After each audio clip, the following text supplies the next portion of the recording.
Programme news watch में नाज़रीन एक बार फिर आपको खुशामदीद कहते हैं और प्रोग्राम के इस मरहले में हम बात करेंगे कराची में अमन अमान की सूरत हाल की।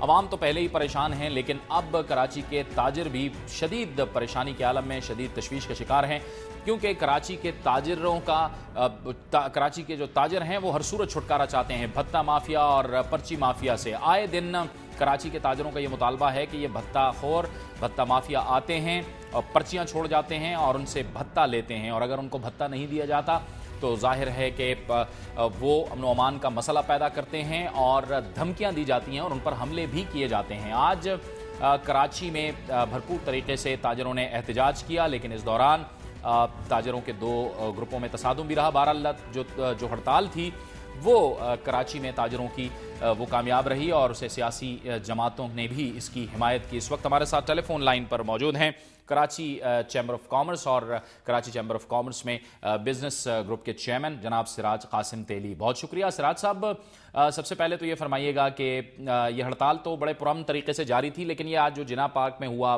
पोलो ग्राउंड में हुआ, इसकी वजह क्या थी? भाई बात बड़ी सिंपल सी है कि जो भी दूसरा ग्रुप है चैम्बर के साथ अगर नहीं था और अगर चैम्बर के पॉइंट ऑफ व्यू नहीं चलना चाहता था तो उसको वहाँ आना भी नहीं चाहिए। वहाँ आके उन्होंने जबरदस्ती इसलिए हंगामा किया कि अगर कराची चैम्बर की आवाज पे 2-3 हजार लोग वहाँ जमा हो जाते हैं, सफेद झंडों के साथ बैठ जाते हैं, तो ये आपको पता चलता कि ये ग्रुप की क्या वैल्यू है। अब पॉइंट ये है कि हम तो झगड़ा करने वालों में से लोग नहीं है। कराची चैम्बर का काम ये नहीं है कि झगड़े करे। उन्होंने आके जबरदस्ती हमारा जो एक पुरअमन एहतजाज था उसको खराब किया, हम वहां से चले गए। अगर वो ना आते तो वहाँ हम आराम से बैठ के नमाज पढ़ते वापस चले जाते। ठीक है। अच्छा सिराज साहब, ये अहम बात यह है कि चलें ये तो एक वाकया हुआ, लेकिन असल बात यह है कि हड़ताल थी भत्ताखोरों के खिलाफ, पर्ची माफिया के खिलाफ। ये जो हड़ताल हुई और अब देखा कि आज कराची की मार्केटें भी बंद रहीं, अब हुकूमत की जानिब से कोई इक़दाम उठाया गया है, कुछ एक्शन लिया गया है आपके इन मुतालबात पर और आपकी इस हड़ताल पर?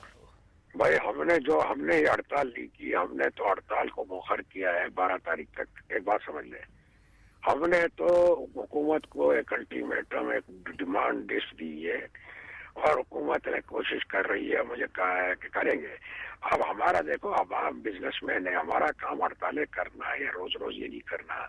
पहले ये कराची में आपको पता है अगले महीने में 22 दिन हड़तालें रही है, जनवरी के महीने में। ये नुकसान होता है मुल्क का भी, हमारा सबका भी। हमारी कोशिश ये है कि कानूनी उसूली तरीके से, पुरअमन तरीके से इसका हल निकलवाए किसी न किसी तरह। अब आपने आज देख लिया कि हमारा पुरअमन एहतजाज भी किसी को पसंद नहीं आया। ऐसे लोग इस मुल्क शहर में मौजूद हैं जिन्होंने ये खराब कराया। और ये देखो ना, ये अगर वो दूसरा जो भी अपने आप को ताजिर इत्तेहाद कहते हैं और अगर उन्हें हड़ताल करा भी ली तो उनको यहाँ पे तो आने की जरूरत नहीं थी ना। यहाँ आके वो शोर खराबा करना, डंडा लेके आना, ये तो और पुलिस देख रही थी तमाशा।